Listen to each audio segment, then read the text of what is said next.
அன்புள்ள மேஷ ராசி என்பர்களே, இந்த வார ராசி பலன்.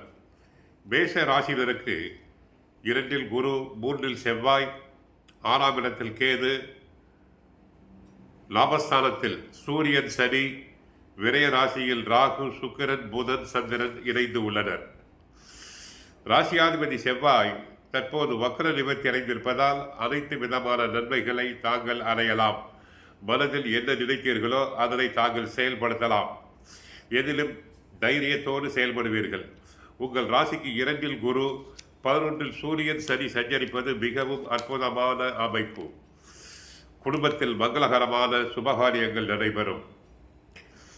பிள்ளைகள் வழியில் மகிழ்ச்சி தரக்கூடிய சம்பவங்கள் நடைபெறலாம்.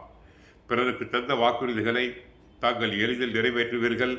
வியாபாரத்தில் நல்ல லாபத்தை ஈட்டக்கூடிய அதிர்ஷ்டங்கள் உண்டு. உங்களுக்கு இருந்த மறைமுக எதிர்ப்புகள் எல்லாம் அனைத்தும் விலகிவிடும். கொடுக்கல் வாங்கலில் நன்மைகள் தங்களுக்கு உண்டாகும்.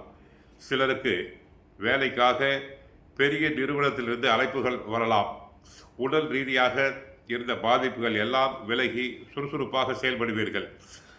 நெருங்கிய உறவினரிடம் இருந்து வந்த கருத்து வேறுபாடுகள் அனைத்தும் மறைந்துவிடும்.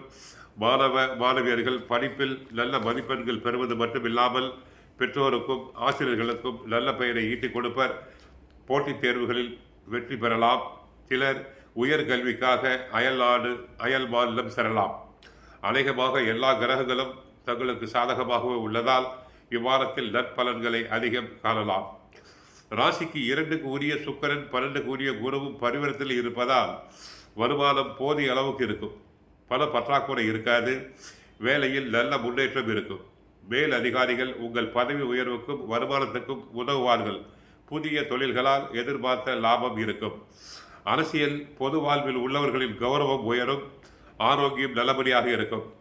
6ஆம் இடத்தில் வரவேண்டிய 6ஆம் இடத்தில் கேது இருப்பதால் வரவேண்டிய கடன் பாக்கிகள் அனைத்தும் வசூலாகும். சிலருக்கு குரு கேதுவை பார்ப்பதால் கோடீஸ்வர யோகம். ஐடி துறையில் உள்ளவர்களுக்கு நல்ல சம்பளம் கிடைக்கும்.